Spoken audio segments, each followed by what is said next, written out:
to our Learnon.online channel. We are here to learn our 9th standard lesson from our science textbook regarding biology. Lesson number 15, life processes in living organisms.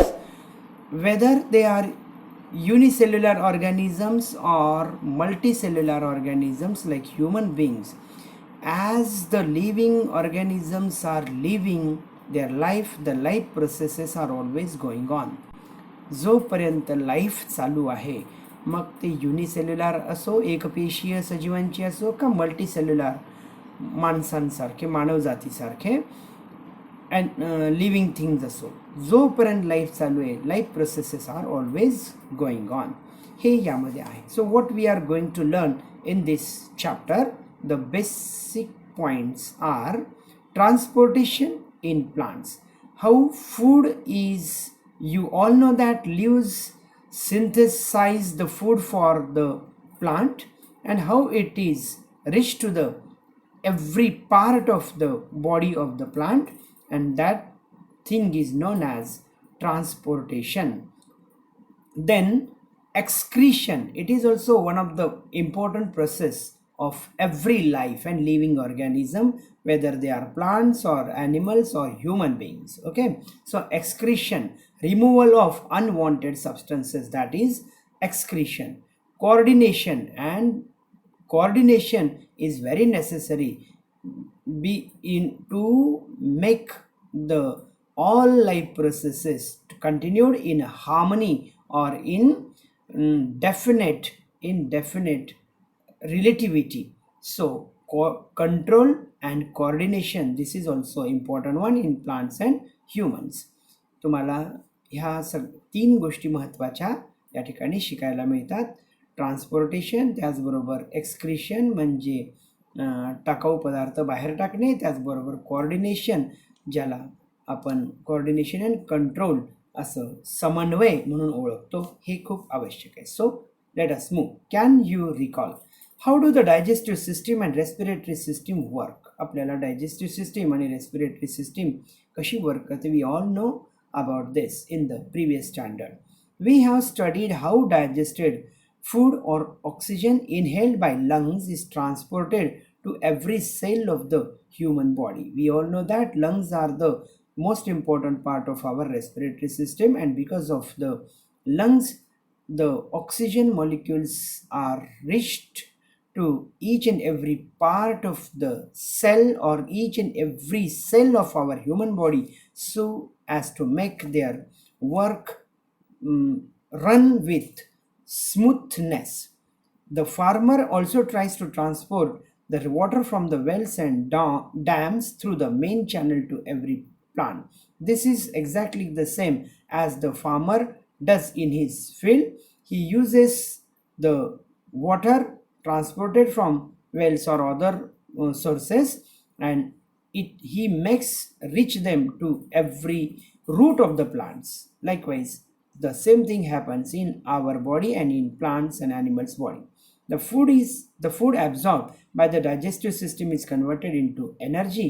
This energy and oxygen are both transported via blood throughout the body. आणि हेच अन्न आपण जे घेतो, digestive system त्याला नीट digest करतात, and ATP molecules are created, energy त्याच्यापासून निर्माण होते. Energy along with oxygen are both transported to every part of our body by means of blood, because 85% of our body is covered with the blood and blood cells. आणि अशा प्रकारे संपूर्ण अवयवांपर्यंत ते पोचलं जाते, energy as well as oxygen. So what do you mean by transportation? That we are going to learn. Transportation, by the process of transport. तुम्ही transport हा शब्द व्यवहारिक प्रॅक्टिकल भाषेमध्ये ऐकला असेल की एखाद्या ठिकाणचा माल किंवा वाहतूक किंवा प्रवासी एखाद्या ठिकाणाहून दुसऱ्या ठिकाणी पोहोचणे, and that is the similar thing in case of plants or animals. The food and water and minerals are transported from one part of the body to the another one. By the process of transportation, a substance either synthesized, मग तो तयार केलेला असेल, म्हणजे तुम्हाला माहिती आहे synthesis of food can be occurred in the autotrophs only, that are the green plants. Green प्लांट्समध्येच हे काय घडून येते तुम्हाला माहिती आहे, फोटोसिंथेसिसमुळे अन्न तयार केलं जाते आणि ते संपूर्ण अवयवांपर्यंत पोहोचवण्याचं कार्य केलं जाते. Absorb in one part of the body reaches another, आणि ज्या ठिकाणी ते ॲब्झॉर्ब केलेलं आहे तिथून ते पोचवलं जाते. जसं आपण बघतो की ब्लडमध्ये ज्या वेळेला ग्लुकोज ॲब्झॉर्ब केलं जाते आणि by means of blood it is reach to the each and every cell of our body. पुढे बघूया ट्रान्सपोर्टेशन इन प्लांट्स. मग what is that case in plants? आपल्याला मानवाच्या बाबतीतही शिकायचं आहे, त्याचबरोबर प्लांट्समध्ये अशा प्रकारचं ट्रान्सपोर्टेशन कसं घडते. Every one of us know that the leaves are the main, I may say this is the kitchen room of all the plants. हे चालेल का? ज्या ठिकाणी अन्न तयार होते लीव्सला आपण किचन रूम म्हटलं तरी चालते, कारण या ठिकाणी फूड इज सिंथेसाइज्ड और photosynthesis can happen in the green plants and especially in the leaves. आता बघूया, why do we eat fruits and vegetables? Do the plants also need minerals like we do? We need fruits and vegetables to eat because they are the good sources of minerals. Plants also needs minerals, and from where they get the minerals? From the soil. That is the very simple answer. From where do the plants get inorganic substances other than carbon dioxide and oxygen? The answer is very simple one. From the soil they get. बघा, most animals move from one place to another place, but plants cannot move from one place to another. There are many dead cells in the plant body. They need less energy as compared to animals. वनस्पती हालचाल करू शकत नाहीत, but they need to transport all the food that was created by the leaves, and it should be reached to the each and every part of their plants. So water and minerals it should get to the each and every part of the plants. मग या ठिकाणी कोण हे भूमिका वठवत असते? या ठिकाणी काही डेड सेल्स असतात प्लांट बॉडीमध्ये. Plant need inorganic substances like nitrogen. प्लांट्सला देखील काही इनऑर्गॅनिक सबस्टन्सेस लागत असतात, त्यामध्ये most of the inorganic substance is nitrogen. We all know that 78% of nitrogen is available in the air, but plants cannot take this directly. Plants ला directly घेता येत नाही. Phosphorus, magnesium, manganese and sodium, these are all the minerals or all the salts or these substances. They are very necessary for the growth of the plants. Soil is the nearest and richest source of these substances. मातीतच ही सगळी पदार्थ, हे सगळे ज्यांना आपण काय म्हणतो, जी सगळी elements, मूलद्रव्य मातीतच असतात आणि तिथूनच त्यांना ते घेता येऊ शकतात. And transport roots of them absorb these substances from soil and transport them. So which is the organ which is helpful for the plants to absorb all these substances? And the answer is very simple, roots of the plants. And there are some specific types of tissues to perform this function and to make rich to every part of the plants with the minerals and the water from the soil. There are some specific tissues that are present in the plants, and which are they? They are xylem and phloem. बघा, मग झायलमचं काय काम आहे आणि फ्लोएमचं काम काय? The xylem conducts water whereas phloem conducts the food. Phloem food घेऊन जातात आणि xylem पाणी पोहोचवण्याचं काम करतात from one part to the rest of the plants. All parts of the plants are connected with these conducting tissues. यांना आपण conducting tissues म्हणून ओळखतो. म्हणून बाजूला दिलेल्या प्रश्नाचं उत्तर आहे, which types of plant tissues are xylem and phloem? These are the conducting tissues. Answer इथेच असते. You should focus on to what we are going to learn. So answer is very simple one. Now look at the diagram, and while looking towards the diagram we are going to know what is root pressure. बघा, पिचकारीचा एक साधा प्रयोग आपल्याला माहिती आहे. आपण टोक पिचकारीचं जिकडून ज्याला छिद्र असलेलं टोक आपण पाण्यात धरतो आणि वरचा जो रॉड असतो वरचा त्याला पिस्टन असं म्हणतो. मराठीत त्याला दट्ट्या आणि आपल्या इंग्लिशमध्ये पिस्टन म्हणतो. तो आपण वर खेचतो जेणेकरून एक प्रेशर तयार होते आणि water insert into the spray. त्या स्प्रेमध्ये मध्ये पाणी शिरल्या जाते. This is the same thing that happens in case of every plant. By creating the root pressure, the roots absorb the minerals and water from the soil and they help the stem to reach all the minerals and water to the every part of the plant. So by creating pressure, and this pressure is known as root pressure. यालाच आपण थोडक्यात route pressure असं म्हणतो. आता फक्त आपण reading करूया because I have explained you. Take a small plant like balsam and or tuberose with its root intact. मुद्दाम कलरफुल घेतलेले आहे so as you can better understand that what kind of minerals and water they have absorbed, and it is to be seen in every part of the leaf, and this is how we are going to learn transportation of water and how does it happen हे आपल्याला इथे समजू शकते. Wash and clean its roots as shown in the figure 15.1. Keep it in the water containing a stain like saffronin or eosin. Colourful indicator आहे आपल्याला केमिस्ट्रीमध्ये आपण शिकलेले इओसिन.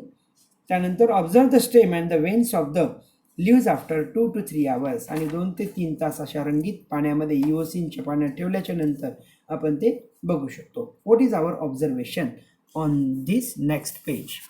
Look at this. बघा याच्यासाठी याचा एक काट घ्यावा लागतो आपल्याला त्या रूट्सचा. बघा take the transverse section of खोडाचा घ्यायचा, काप घ्यायचा, stem of a plant and observe the stained xylem under a compound microscope. Compound microscope खाली आपण बघू शकतो which particles have been gathered there in the xylem or the tissues of the xylem. You can easily understand by just watching towards the diagram and look at the title absorption with the help of the roots. Roots कडून आलेलं minerals आणि water हे या स्टेममधल्या टिश्यूजमध्ये सायलम आणि फ्लोएममध्ये आलेले आपल्याला बघायला मिळते. कॉर्टेक्स सॉईल पार्टिकल्स दाखवलेले आहेत, रूट हेअर्सकडून बाजूला आहेत, वॉटरमधून इन्सर्ट होत झायलमकडे आले आणि त्याच्या अलीकडे जे फ्लोएम आहे त्याच्यामध्ये मिनरल्स आलेले असतात. बघा root cells are in contact with water and minerals in the soil. आपल्याला माहिती आहे की they are very closely related with the attached with the soil. Water and minerals enter the cells on the root surface. It is obviously true. Two differences in concentration. Due to differences in concentration. तुम्हाला माहिती आहे की खाली मुळांच्या टोकांच्या खाली भरपूर पाणी आणि minerals आहे आणि वरती कोरडे पण आहे. So because of the potential difference. आता तुम्ही म्हणाल की पोटेन्शियल डिफरन्स फ्रॉम फिजिक्स. पोटेन्शियलचा अर्थच आहे स्टोरेज. आता इथे स्टोरेज वॉटरचं स्टोरेज कमी जास्ती झालं if there is potential difference and here in the here what is the difference here difference of concentration. आणि म्हणून the water and minerals are pushed towards the upward side of the shoot or stem. म्हणून स्टेमच्या वरच्या भागाकडे मुळांकडून पाणी ढकललं जाते because of the pressure created here. As a result these cells become turgid आणि म्हणून त्या ताठर बनतात कारण पाणी आणि मिनरल मध्ये गेल्यामुळं. These turgid cells exert pressure on the adjacent cells आणि मग त्याच्यामध्ये पाणी आणि मिनरल गेल्यामुळं ते काय होतात जरा भक्कम आणि बळकट बनतात. They also exert the pressure, same pressure on the adjacent बाजूला संलग्न पेशींमध्ये ते प्रेशर एक्झर्ट करतात. आता लक्षात घ्या अशाच प्रकारची तुम्हाला माहिती आहे all the plants body is the whole body is made up of tissues and cells आणि म्हणून pressure is increased and it is passed from one type of tissues to the another one. आणि अशाच प्रकारे pressure एका भागातून दुसऱ्या भागाकडे it is passed on. This is called root pressure and it is distributed to the tip of the tip of the plant, शेवटच्या टोकापर्यंत हे प्रेशर जाऊन पोचते आणि अशाच पद्धतीने मग झायलम आणि फ्लोएम फूड आणि वॉटर पास करण्याचं, ट्रान्सपोर्ट करण्याचं काम करतात. Under the effect of this pressure, water and minerals reach the xylem of the roots, and to reduce this difference in concentration, they are continuously pushed, as I have already told you. त्यांचं pushing सतत चालू असते. झायलम काय करतात, water पाठवतात आणि phloem काय करतात, फूड पाठवून देत असतात. As a result of this continuous movement, so there is continuous movement of transporting, a water column is form which is continuously pushed ahead, आणि त्यामधूनच पाणी with minerals is pushed ahead to every upper part of the plant. This pressure is sufficient to lift, यालाच म्हणजे water lifting असं म्हणतो. हे water lifting, पण प्लांटच्या बाबतीमध्ये आपण त्यांना ट्रान्सपोर्टेशन असं झालेलं आहे. Actually it is like a water pump in the shrub, small plants and small trees. आणि जे हे जास्तीत जास्त तुम्हाला स्मॉल प्लांट, श्रब म्हणजे झुडपांमध्ये वगैरे पाहायला मिळते. मोठ्या ह्याच्यामध्ये मात्र हीच प्रक्रिया जरी असली तरी ती in a large scale it goes on. So we will discuss the next point, transpiration pull. आता ट्रान्सपिरेशन म्हणजे काय हे महत्त्वाचं आहे की every time we all know that we also regard trees as our best friends, because trees evaporate or trees give out water in the form of water vapor through the stomatas on the leaves. वनस्पती झाडांची पानं काय करतात, त्यांच्या पर्णरंध्रावाटे मोठ्या प्रमाणामध्ये पाणी बाहेर सोडत असतात.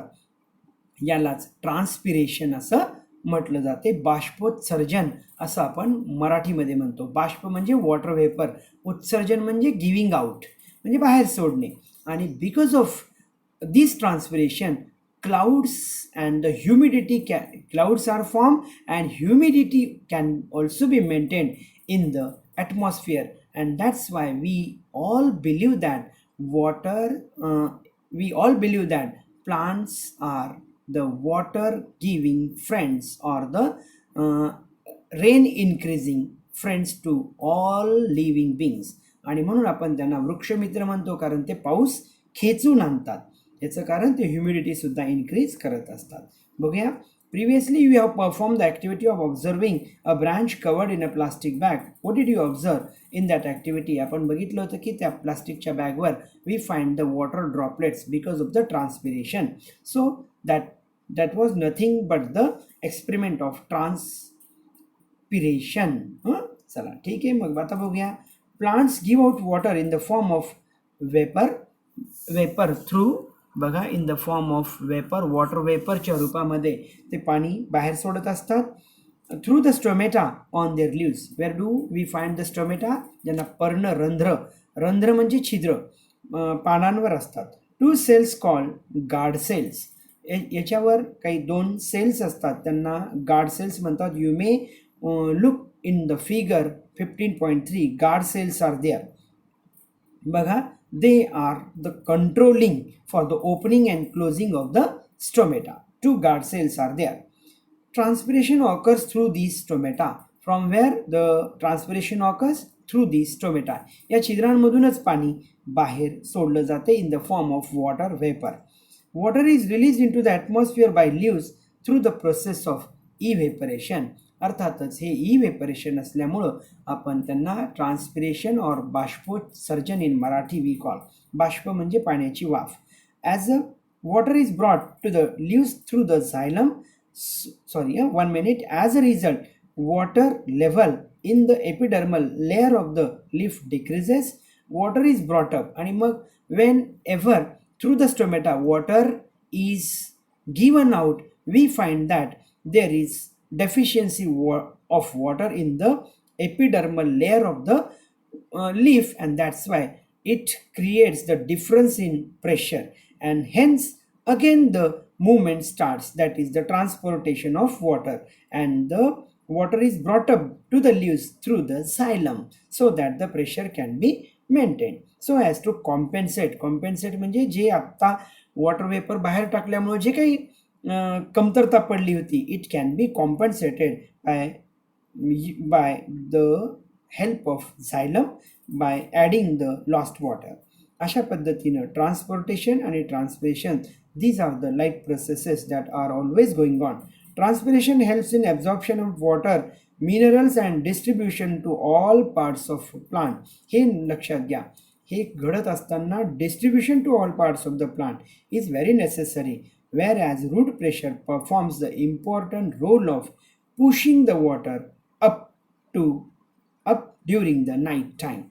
रूट प्रेशर सगळ्यात महत्त्वाची भूमिका वठवते to move or to we can say to pull the water into the shoot म्हणजे वरचा भाग, जमिनीच्या वरचा भाग, स्टेमचा भाग, तिथपर्यंत पाणी खेचण्याचं काम पंपिंग स्टेशन किंवा आपल्याला पंपिंग डिव्हाइस सारखं रूट काम करते and it needs the pressure and that is the root pressure.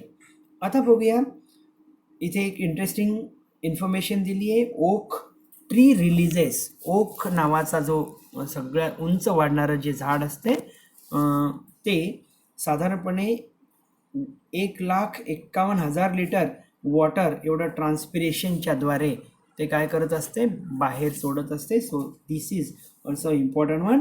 आणि आपल्याकडचं जे मक्याचं जे पीक आहे, इट इज ऑल्सो रिलीजेस. बघा, 1 एकर जर मका जर लावला तर साधारणपणे 11,400 ते 15,400 लिटर एवढं दिवसभर ते पाणी काय करत असते, by means of transpiration it gives us. So look at these are why trees are helpful to us.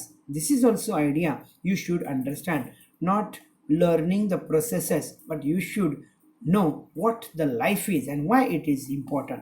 हे बायोलॉजीचा महत्त्वाचा घटक असतो. आता बघूया transportation of food and other substances in plants. आता फूड आणि इतर जे सबस्टन्सेस असतात ते प्लांट्समध्ये कसे ट्रान्सपोर्ट होतात, that is our motto that we are going to discuss. The food produced in leaves is transported to each cell in the plant body.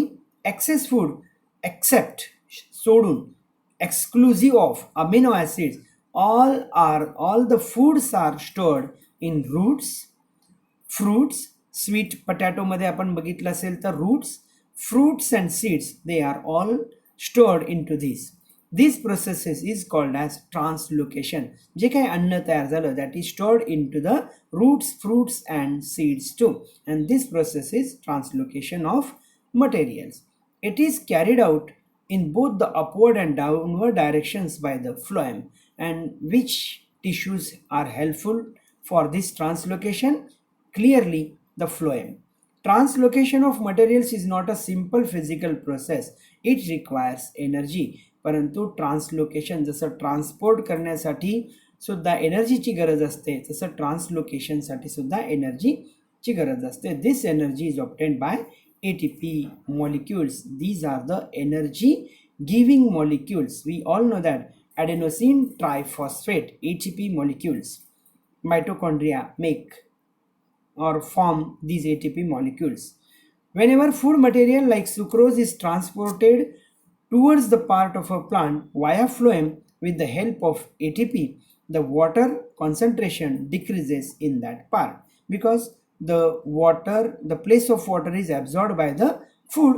That's why it is lack of water. As a result, water enters the cell by the process of diffusion. आणि म्हणून मग पुन्हा पाणी आपली जागा घेण्यासाठी which process it use? Diffusion. The pressure on the cell wall increases due to the increase of cellular contents. आणि म्हणून त्याच्यावरचं पण प्रेशर वाढते सेल्समधलं. Due to this increased pressure, food is pushed into the neighboring cells where the pressure is low. आणि मग food सुद्धा एका भागातून दुसऱ्या भागापर्यंत जात असते. So that the pressure is distributed and the food is reached to the last or extreme part of the plant. आणि शेवटच्या भागापर्यंत फूड पोहोचवण्याचं काम अशा पद्धतीने होते. And this is translocation. This process helps phloem to transport the materials as per the need of the plant. आणि हे फ्लोएम त्या नीड ऑफ द प्लांट प्रमाणे ते काम करत असते. ड्युरिंग फ्लॉवरिंग सीझन बघा एक उदाहरण दिले त्यांनी. The sugar stored in the roots we have already studied or stem is transported towards the floral birds. कळ्यांमध्ये पोचवलं जाते because they have to blossom by using and they need some food to get the energy to blossom. आणि म्हणून to open and blossom, आणि ते कळी उमलण्यासाठी आणि फुलण्यासाठी अन्नाची गरज असते. आणि म्हणून रूट्सकडचं अन्न it is transported towards the floral buds so as to open and blossom. आता नेक्स्टचा जो महत्त्वाची लाईफ प्रोसेस आहे, even though all the life processes are important, excretion is also one of the important, ज्याला आपण काय म्हणतो टाकाऊ पदार्थ बाहेर टाकणे, एक्सक्रीशन. बघा at least small quantity of garbage or waste is produce every day in each house. आपण दररोज आपल्या घरामध्ये थोडा ना थोडा कचरा होतच असतो. जो कचरा जर साठवून ठेवला our house will be a garbage land. आणि तसंच आहे आपल्या शरीरात देखील एक्सक्रिटरी सबस्टन्सेस हे बाहेर पडलेच पाहिजेत, otherwise it will be hazardous for our health. what will happen if you keep this garbage for many days in our house? तुम्हाला लक्षात आहे की it will be hazardous for our health. आता बघूया many harmful and waste substances like urea, uric acid, ammonia are produced in living organisms. Every living organisms produce such kind of excretory substances and that should be given out. हे बाहेर टाकलेच पाहिजेत. If these substances accumulate in the body or retained in the body for long, it can lead to serious harm or even death. One question may be asked here. Give reasons. Excretory systems such as urea or uric acid must be given out from our body. याचं reason आपल्याला इथे सांगता येईल. Hence it is necessary to remove such harmful or waste substances from our body. आणि म्हणूनच ते बाहेर टाकले पाहिजेत, otherwise it will be hazardous for our health. Different organisms have different methods of doing this. प्रत्येक ऑर्गॅनिझममध्ये स्वतःची अशी वेगळी संस्था असते. आता एक उदाहरण बघा, unicellular organism such as amoeba, paramecium. Is there any excretory system there? No. Only a single cell can be used for many purposes.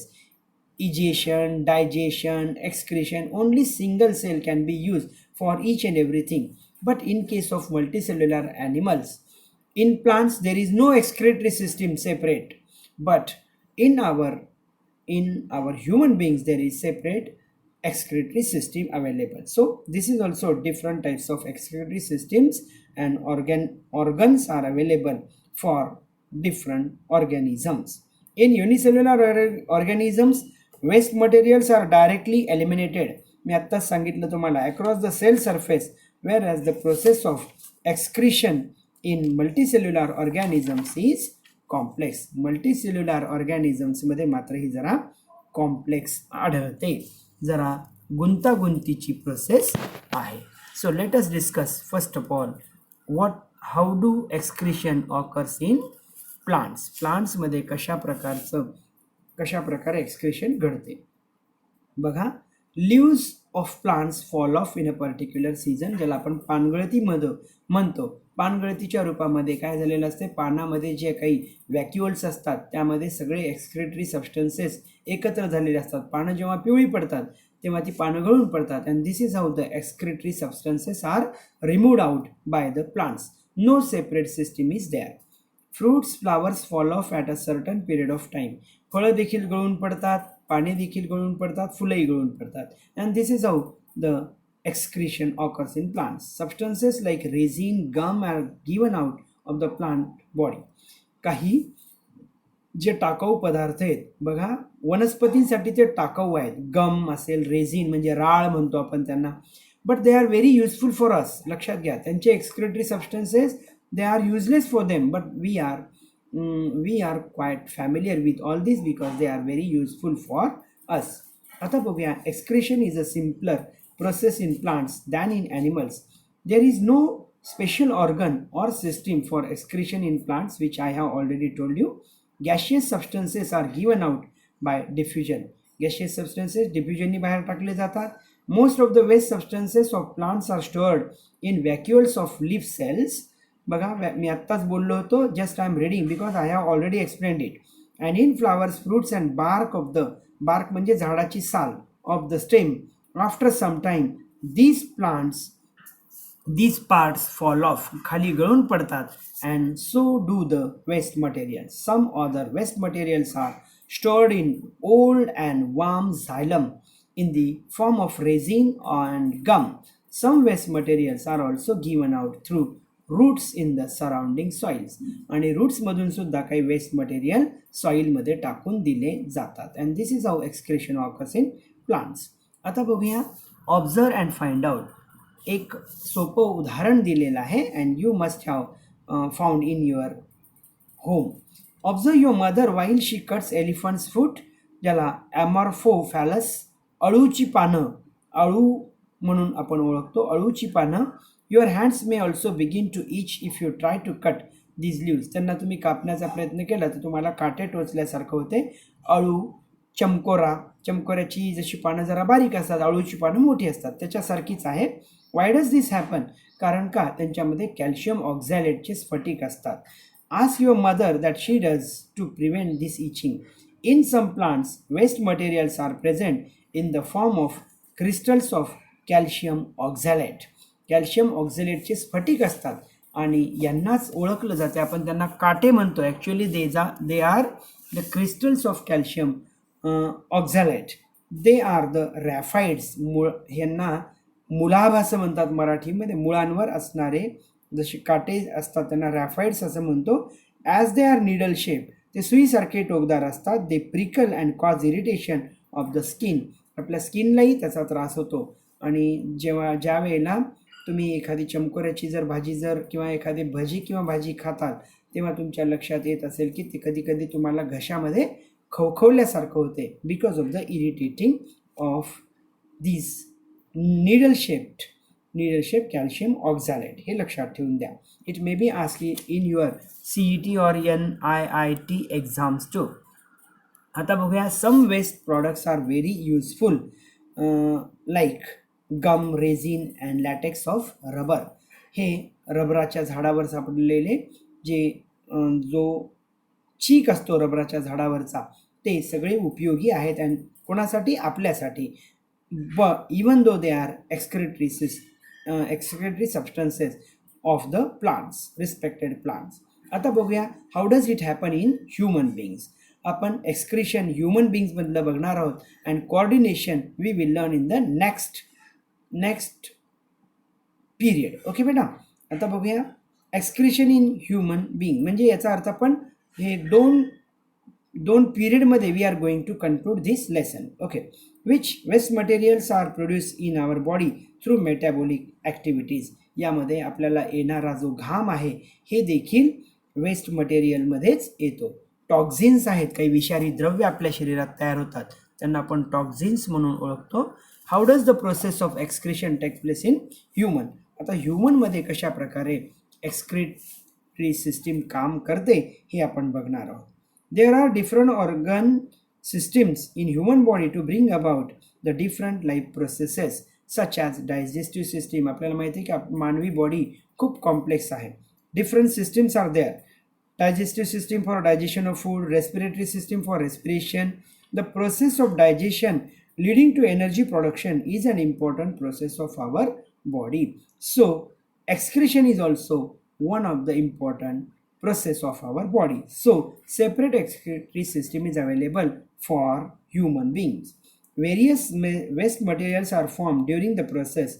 Removal of these waste from the body is very important and it is excretory system that carries out this function.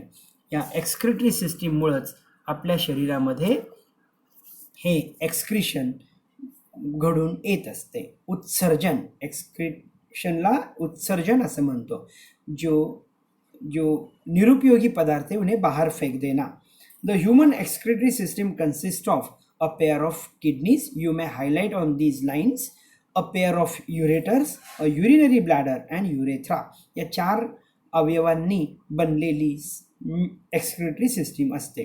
Urine is form by the kidneys by separating the waste and unwanted excess substances from the blood.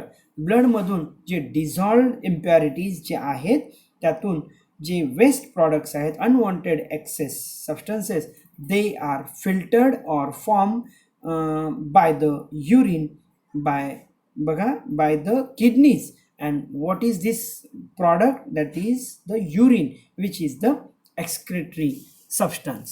Let us move on to the next. आधी या diagram कडे बघा.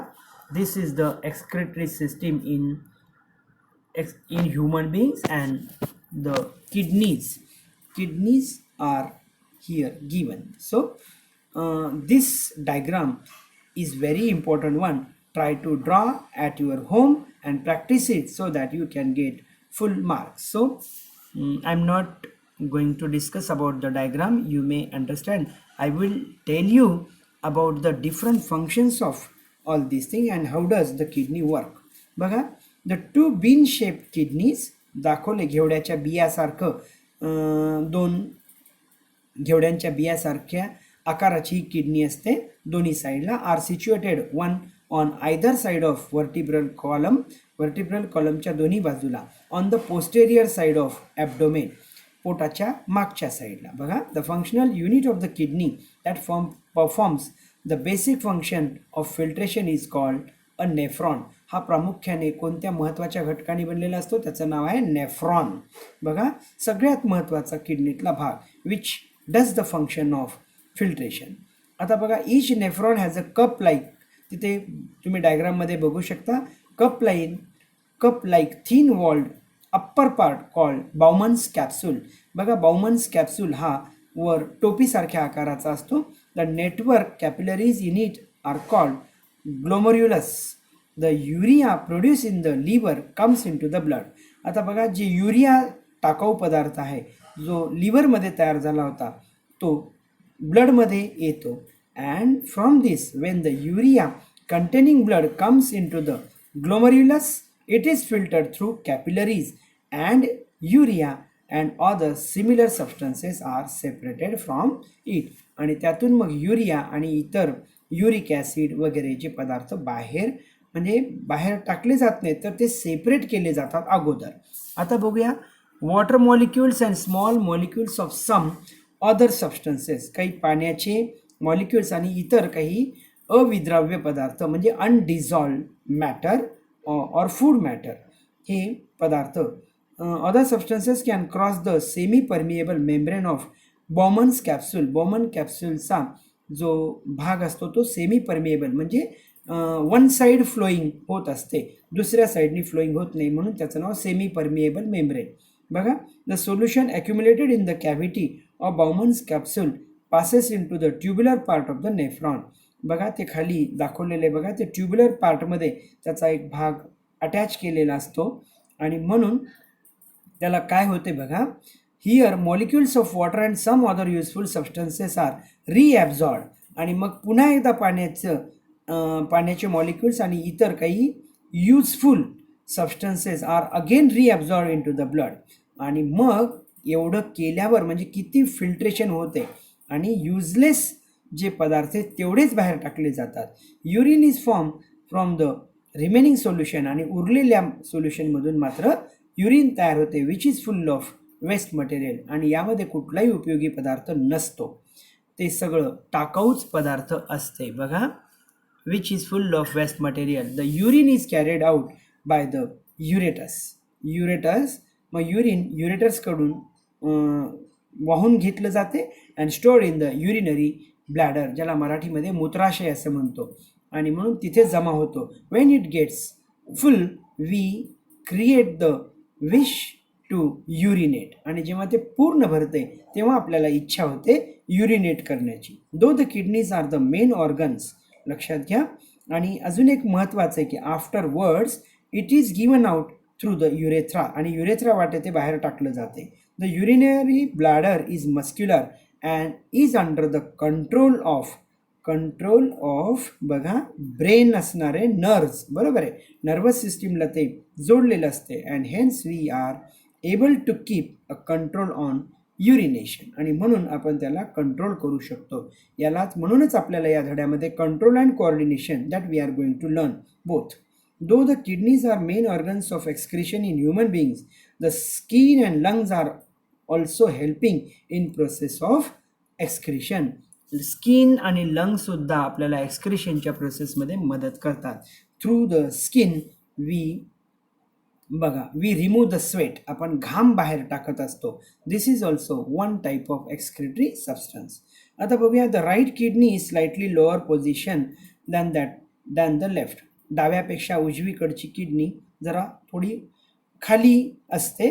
Each kidney has approximately 10 lakh nephrons, 10 lakh nephrons. The approximately 5 liter of blood which is present in a normal healthy person's body is filtered by the kidneys about 400 times every day. Look at how many times it filters the blood, 400 times. Thus every day the kidneys filter about 190 liters of blood. 190 litre blood एवढं ती शुद्ध करत असते, from which 1 to 1.9 1 ते 2 litre समजा गृहीत धरू approximately urine is form and the remaining liquid is reabsorb, आणि उरलेलं लिक्विड परत एकदा रिॲब्झॉर्ब केलं जाते. आता बघूया, one who has the kidney failure or the disease related with the kidneys, he has to refer to the doctor and go to the doctor for dialysis. हे dialysis काय आहे? प्युरिफिकेशन ऑफ ब्लड असते by means of machine, so as to create the efficiency of blood because the kidneys are damaged. आणि म्हणून dialysis या बाबतीमध्ये थोडक्यात माहिती घेऊ. and we are going to conclude our today's first period. We will be there with the second period to conclude this chapter with the new term that is coordination. आता बघूया dialysis काय आहे. The efficiency of kidneys can be adversely affected by injury. किडनीला कधी दुखापत झाली, infection or decreased blood supply. जर blood supply जर नीट होत नसेल, कमी प्रमाणात होत असेल because of the blockage. In case of this happens and excess of toxic substances, मी म्हणालो होतो विषारी पदार्थ ज्यांना toxic substances accumulates the body and it can lead to death. आणि हे संपूर्ण शरीरभर जर ते टॉक्झिक सबस्टन्सेस जर राहिले, it may kill our life और it may lead to us die to death. If kidneys fail, nitrogenous waste are separated from the blood with the help of manmade machine. आणि म्हणून kidney फेल्युअरच्या पेशंटला dialysis हे मशीनद्वारे केलं जाते. हाताच्या किंवा कुठेही मांसल भागामध्ये इंजेक्ट करून त्यातून ब्लड सर्क्युलेशन डायलिसिस मशीनद्वारे ब्लड प्युरिफिकेशन केलं जाते. आणि प्रत्येक डायलिसिसला खर्च हा साधारणपणे 4 ते 5 हजार प्रत्येक दिवशी येतो. आणि म्हणून kidneys are very important. So you should take care of your excretory system, especially kidneys, by drinking a lot of water, at least 5 to 6 liters per day. बघा, the process of separating the nitrogenous waste from blood with the help of machine is called dialysis. Definition मध्ये विचारलं जाते, याला dialysis म्हणतात. About 500 ml of blood is sent at one time. 500 ml blood एकदम सोडलं जाते through the machine, and this is purified by using this machine. Purified blood is reinfused into the body of the patient. आणि कारण त्याची kidney failure झाल्यामुळं purification of blood cannot be possible in this patient. That's why dialysis is done of the patient whose kidneys are failed. So be with us on our Learnon.online channel. Till then, have a nice day. We will see you soon for the remaining part of this lesson. Stay with us and like our channel, as well as do share your messages as well as compliments. Till then, have a nice day. Bye. See you.